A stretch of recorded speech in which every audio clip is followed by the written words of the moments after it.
Hello viewers and welcome to yet another Warhammer 40,000 Conquest video production. My name is Mitch and I am the Hive Tyrant. Today I'm pleased to present the 7th and final entry in a series of videos in which I've been reviewing each Warlord from our first cycle of war packs, the Warlord cycle, as well as their associated signature squad, all within the context of the card pool available when those cards' relevant expansion was first released, considering that each Warlord has a unique playstyle, which dictates how their surrounding deck is built and subsequently played by covering Warlords and war packs separately. Hopefully all of these videos will remain relevant and useful to both new players and veterans alike for as long as possible. Each new future expansion should simply build upon and complement the foundation laid out by each previous publication and its associated cards.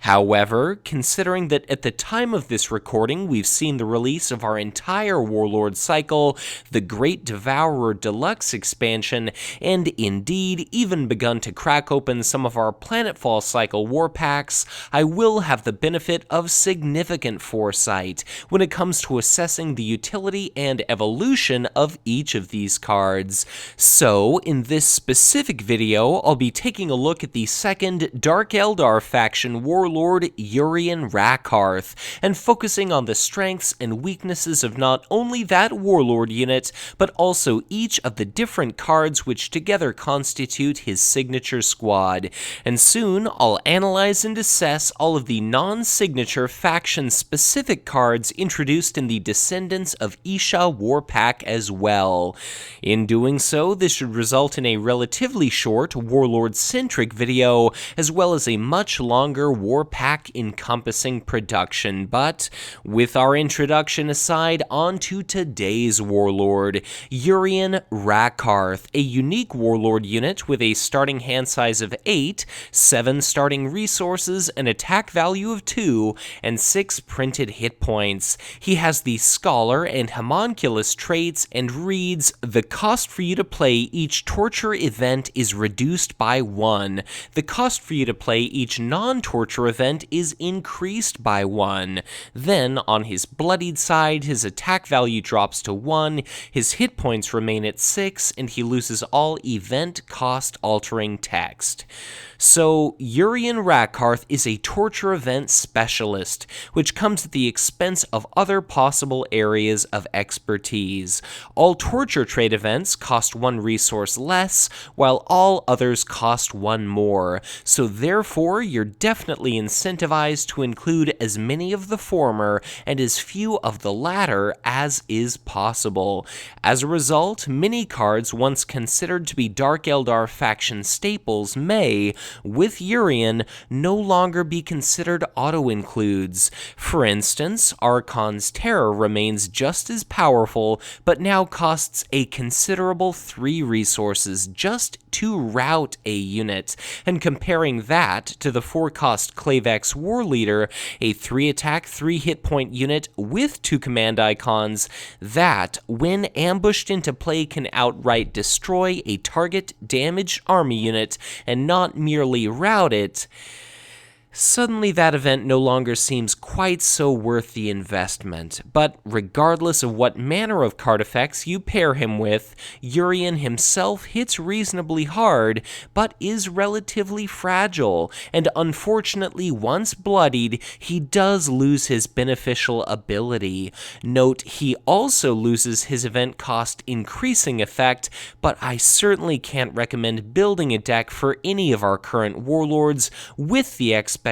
that at some point they'll be bloodied. So, as he's our resident torture event specialist, let's consider the cards which pair best with Urien Rakarth. Starting off with our core set and moving through the Warlord cycle in the chronological order of each of its releases, thanks to his resource reduction ability, Power from Pain now costs 1, and, as a combat action, forces your opponent to sacrifice an an army unit of their choice if able. We also have Visions of Agony, which only costs 2 resources, but which lets you look at your opponent's hand and choose one of those cards to discard, and clearly the ability to select and remove your opponent's single most troublesome card, and in the process of doing so, being able to discover the identity of each and every other card that you left to reside in your opponent's hand can be nearly invaluable.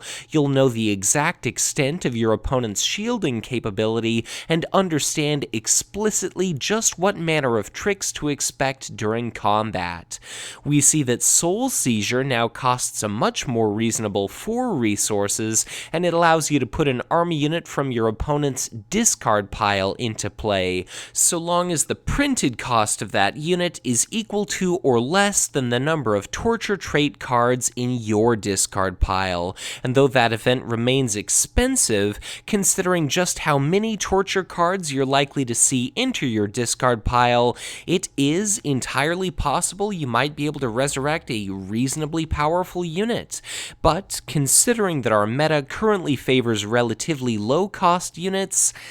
I think that even at a cost of 4 resources, you're still rather likely to be paying a significant premium for whatever it is you return to the battlefield. Granted, that event can be played as an action and may function therefore akin to a unit with ambush, but I still remain more than a little hesitant when it actually comes to running this one. Most recently, we saw the torture event Searing Brand, which now costs only 2 resources, is a 2-shield icon card, and which deals 3 unpreventable damage during combat to a non-Warlord unit, so long as said unit does happen to be at the same planet as your Warlord. That event does still afford your opponent the option of discarding 2 cards from hand in order to cancel that effect, but for such an affordable cost, Searing Brand seems like an absolute staple for Urien, and it certainly doesn't hurt that, with 2 printed shield icons, it can also contribute to helping spare his fragile viscera from being battered and bloodied by your enemies. Although in many ways dissimilar to Packmaster Kith, Urien too is nevertheless a Dark Eldar warlord, and that certainly affords him some significant focus on card deprivation and denial of resources, and undoubtedly these decreased cost torture events can all serve as excellent supplemental means of harassing or outright removing those few units your opponent does end up managing to play. It's also worth mentioning a few other torture-relevant cards before we move on, such as the Crucible of Mal Addiction, a 1-cost support that exhausts upon your playing a torture event and which affords you the opportunity to look at the top 3 cards of a deck. You simply discard one of those cards and put the remaining 2 back in whatever order you'd like. And naturally, since you're likely to be running a high volume of torture cards, it's probable that you could therefore end up being able to discard a significant number of cards over the course of the game, which could potentially be the very most valuable constituents of your opponent's deck. And this may, at times, end up dismantling a what would have been upcoming combo. All the same, though sometimes the support may strike solid gold, such as through forcing the discard of your opponent's signature attachment or support, or perhaps a card integral to their deck's playstyle, such as a copy of Ximian Orbital City for Anshi, that will not, unfortunately, always be the case. And sometimes you may indeed remove one useful card only for your opponent to replace that which they lost with another approximately as useful card. All the same, this does grant you the opportunity to remove which one of those 3 upcoming cards which would benefit your opponent most in the imminent future. And still, yet another noteworthy and torture-specific contender worth mentioning is the Uber Grotesque, a 5-cost elite army unit with 1 command icon, 3 attack value, and a pool of 5 hit points. What makes this card relevant to Urien is that that after you play a torture event card, it gains +3 attack value until the end of the phase, albeit limit once per phase. So it can attack for 6 if you play a combat phase torture event, and thus far we've discussed several such options. Plus, bearing in mind that Urien has an essentially free signature event, which is also perfectly eligible to be played during combat, it is entirely possible you might consider this unit for inclusion. It's probably far too expensive for what Urien typically runs, because you're likely to be funneling as many resources as possible into destroying your opponent's army and economy while building up that of your own, but as our card pool develops and elite builds stand to someday become much more competitively viable, certainly all of these effects are worth considering. I think one last card which necessitates mention is a War Gear attachment, and therefore it can not be equipped by the Uber Grotesque. It is the Hypex Injector, which is ideally affixed to a ranged unit. It costs no resources, and when you play a Dark Eldar event card, you ready the attached unit. So, affix this to a Baleful Mandrake or Altansar Rangers, attack your enemy during the ranged skirmish round, and then play a torture event, which readies your unit and allows it to attack again, and then proceed to repeat that process until you either run out of Dark Eldar events, or your opponent runs out of units. So that relentless barrage of ranged attacks can be a bit difficult to accomplish, but at the right time of place it could be devastating to your adversary. If your opponent can't provide an answer to all those outgoing ranged attacks, in addition to the effects of all of those presumably torturous Dark Eldar events, then this effect could quite handily close out a game. So, when playing as Urien Rakarth, you'll presumably want to include a large number of torture events, which allows you in turn to benefit from his ability as much as possible. Yet, as a result, you're necessarily likely to run a relatively low number of army units. That trend is demonstrated in his event-heavy signature squad. Whereas all previous warlords have had 4 copies of an army unit, Urien instead has a mere 2. But regardless, they are the Twisted Racks. They're a 2-cost army unit with an attack value of 3, a pool of 3 hit points, and the Creature and Abomination traits. They have the text Action. Discard a torture card from your hand to ready this unit. So, you're only given 2 copies of this army unit, and they have no command icons whatsoever, which unfortunately makes Urien perhaps one of the worst warlords, strictly when it comes to generating economy through one's own units. Combined with his predilection toward running events over a large number of units, that results in some significant difficulty in winning command struggles, and those 2 factors together equate to a considerable weakness, but the Twisted Racks are at least relatively powerful combat units for their cost. For 2 resources, they hit for 3 and are reasonably difficult to kill with 3 hit points, and not only do they hit respectably hard, but further, if your opponent has no answer for them prior to running out of combat turns, if given the opportunity, you can continually discard torture trait cards from hand at no actual resource cost in order to repeatedly ready these units. And considering you're likely to be holding a veritable fistful of torture cards, if your opponent is so foolish as to send their warlord to a planet where Twisted Racks are present, it might end up being trivially easy to end up bloodying their warlord if they fail to retreat, and therefore it seems of paramount importance that you implement shield cards or opt to use use events such as Searing Brand to remove or block damage from problematic units, and ensure that your racks are preserved. Once they make it to the end of combat, for each card you discard, it can equate to 3 additional attack damage, and unless your opponent has a hand quite literally brimming with shield cards, and hopefully they won't because you'll be pursuing some card choke, or perhaps you'll otherwise simply be attempting to deprive them of resources, then the amount of damage these units can output through multiple attacks is considerable. You could bloody a Warlord, you could destroy a single outrageously powerful unit, or if the situation presents itself, you could also kill off multiple enemy army or token units.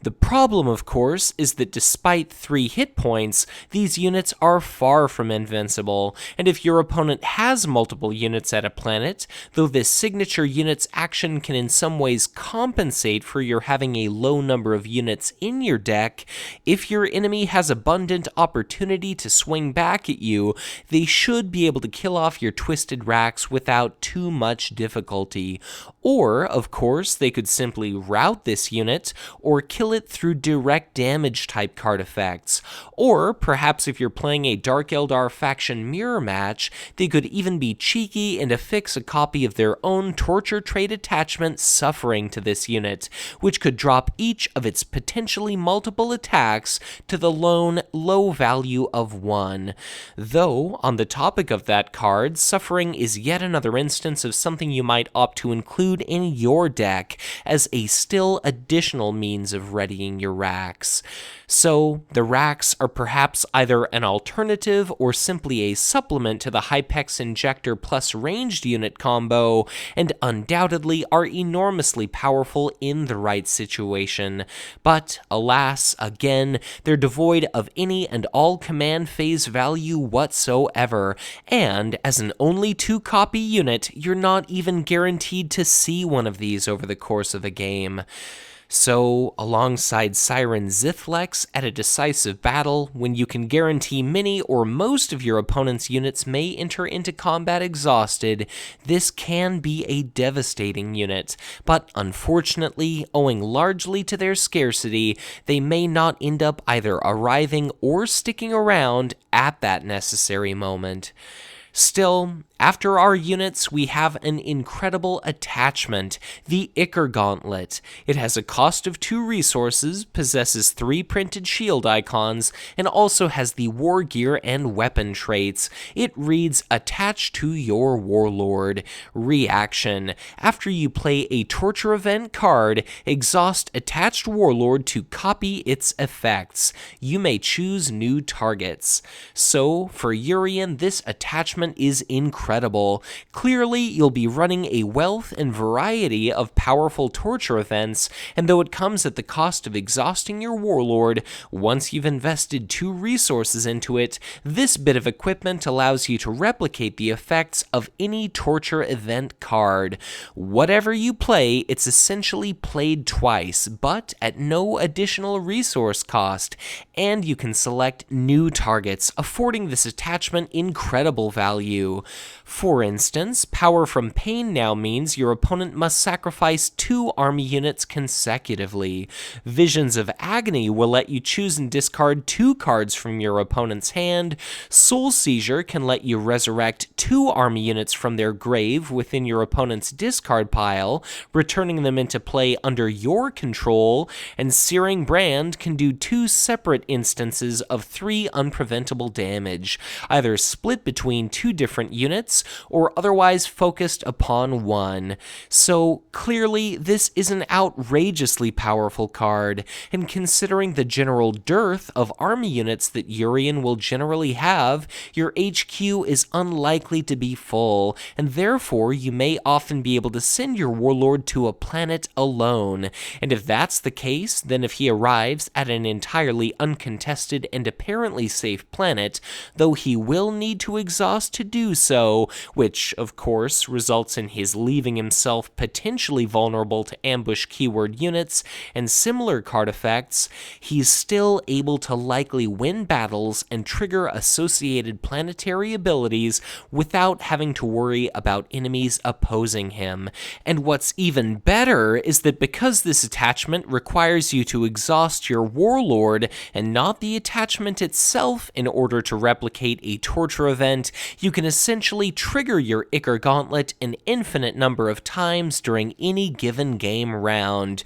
Just exhaust your Warlord after you play a torture event in order to essentially double it, and then when the combat phase is underway and a battle begins at the planet your Warlord happens to be residing, note that you don't actually win a battle until you have a ready unit that's able to take a combat turn, and there are no enemy units eligible to be attacked at that planet. So, if Urien is your only unit, you're entirely dependent upon him having an available combat turn in order to determine when battle concludes. And if he enters a battle exhausted, then because there are no ready units available to take combat turns, the initial combat round will conclude, Urien will ready, and then before his first combat turn occurs, which would end battle at that planet, note that there's an action window during which you can play another torture event.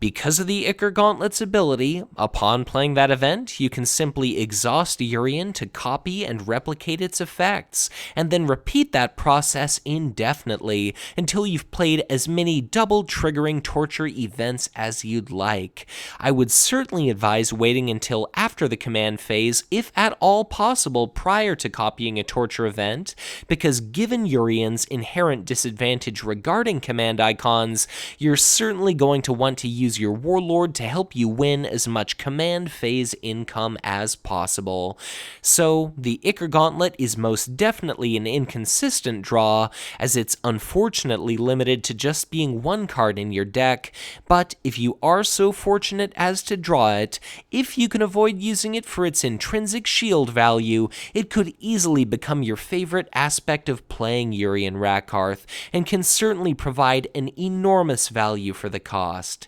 But next we have our unique signature support, which is Urien's Oubliette. It costs 1 resource and has the location trait. It reads, your opponent plays with the top card of his deck revealed. Action, exhaust this support to discard the top card of each player's deck, or to have each player draw 1 card. So, clearly, this support provides you with a massive amount of information. Your opponent must always play with the top card of their deck revealed, and because during the command phase, command struggles are resolved one at a time, as the game round progresses, you'll end up knowing the vast majority of cards composing your opponent's hand. For instance, once you've played out this support, you start off knowing the top card of your opponent's deck. If, during the command phase, they draw a card because of the bonus associated with Planet 1, they now reveal the new top card of their deck, which you know as well. If they win an additional card at Planet 2, this process is repeated, and any time that they draw a single individual card, once you put out this support, you'll always know exactly what it is. Whenever your opponent draws multiple cards, however, note that they do so simultaneously, but that's the only way that your adversary from that point onward can effectively conceal information from you. So, again, when you enter the command phase, you'll know what's on top of your opponent's deck. If they draw 1 card at Planet 1, you'll know exactly what they drew, and you'll then see the next card on top of their deck. Then, if they draw another card at Planet 2, you'll know what they drew again, and you'll also see the next card atop their deck as well. But if at Planet 3 they draw 2 cards, they'll draw both simultaneously, meaning that you'll only know the identity of one of the 2 cards entering their hand. But as always, they'll then reveal the topmost card of their deck. So, during the subsequent HQ phase, you'll only know one of the cards that enters your opponent's hand, and though this support does provide your opponent with knowledge in regard to what's coming up next off the top of their deck, if at any point you feel what they have coming up as their next possible draw is worth removing, you're free to trigger the action associated with this support, forcing both you and your opponent to discard the top card of your decks. So, while you will lose something yourself, it could well be a torture trait card, which may even help you if you run Soul Seizure, but since you'll know exactly what your opponent is going to be discarding, you can ensure that the card that they're forced to pitch is likely far more valuable than that which you're losing yourself. And even if you do inadvertently end up depriving yourself of something useful, if it means that your opponent is denied one of their best, most useful, or simply combo integral cards, then it could easily be worth it regardless. But this support does provide you with an alternative option. If you see your opponent has something irrelevant or useless sitting atop their deck, you could use Urien's Oubliette to make both players draw one card, which could end up working out favorably for you, in affording you the opportunity to retrieve something which might be valuable from your own deck. So, between the Oubliette and Visions of Agony, you should hopefully know exactly what units to expect, what combat tricks to anticipate, and also what your opponent can expend in the form of shield cards during combat as a means of surviving in battle against you. So, it's a bit subtle in effect, but it can be extraordinarily influential, because the fewer surprises your opponent can spring upon you, the better, and considering that you'll have plenty of tricks of your own, you should be able to know if your opponent can counter your own combos, and you'll know full well what you need to plan ahead for played on behalf of your opponent. Plus, provided you trigger this action during the deploy phase, it even affords you a once per round opportunity to deploy stall. So, depending on how your opponent is doing, adjust your usage of this support accordingly. If you're concerned about combat, try to get rid of a valuable shield card or combat relevant event. If you've managed to choke cards or starve resources, then discard your opponent's valuable economy units so that you can maintain your stranglehold. And, of course, if you can simply deprive your opposition of their most useful tools, or perhaps even the very linchpins of their decks, then certainly play the support in a fashion that allows you to use it to your most significant benefit. In most situations, you can discard fearlessly because even if your opponent reveals another card atop their deck that is equally as good, you're at least depriving them of something. And as all competitive decks should be filled with the very best cards as is possible, I certainly advise you not to let yourself feel discouraged if a good discard ends up being followed by a great eventual draw for your opponent. I certainly suggest you simply focus on your long-term goal and keep striving toward optimal play. But last of our signature squad, we have not 2, but 4 copies of a new torture event. It is Rakarth's Experimentations. For the cost of 1, it has 1 shield icon and the tactic and torture traits. It reads Action. Name a card type. Unit, support, attachment, event. Your opponent must either discard 1 card of that type from his hand, or deal 1 damage to his Warlord. So, when played by a Hail Urien, this event is entirely free, and though its effect is rather subtle, it can nevertheless pose a significant threat to the enemy. If their Warlord is in danger of being bloodied, you can simply apply additional pressure with 1 or more copies of this event, either forcing your opponent to expend cards as shields, or if you know the exact contents of your opponent's hand, whether through visions of Agony or having had Urien's Oubliette out in play for potentially several rounds, you can deliberately pick a card type they do not have in hand in order to deal guaranteed damage. And regardless of how many of these events you might play consecutively, your opponent will have to either discard a card for each copy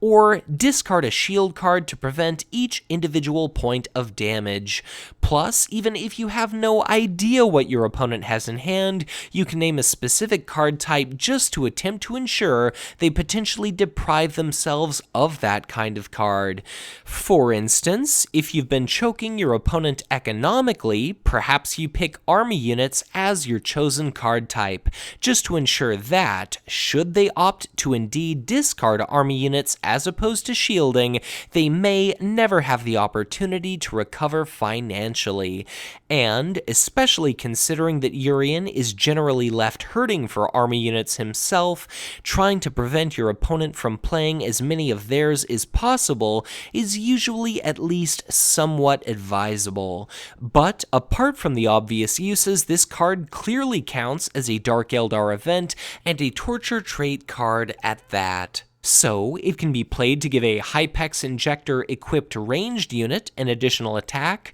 or it can be discarded as a means of readying a copy of Twisted Racks. It can augment the attack value of an Uber Grotesque to 6 for the remainder of the phase, and it's yet another instance of a card that can be duplicated by the Ichor Gauntlet. If you have multiple copies of this event and your signature attachment in play, this could afford you an incredible opportunity to either bloody your opponent's Warlord, or if you have enough copies of this event, or can otherwise supplement it through other alternative sources of damage, you could relatively easily end up attaining a victory through outright killing the enemy Warlord. So, once the opponent's Warlord is wounded, this can provide a very reasonable amount of pressure, and in any case, especially considering it's free, can be a superb means of deploy stall. Just be sure that you don't try to make use of one of scarcely few sources of direct damage which can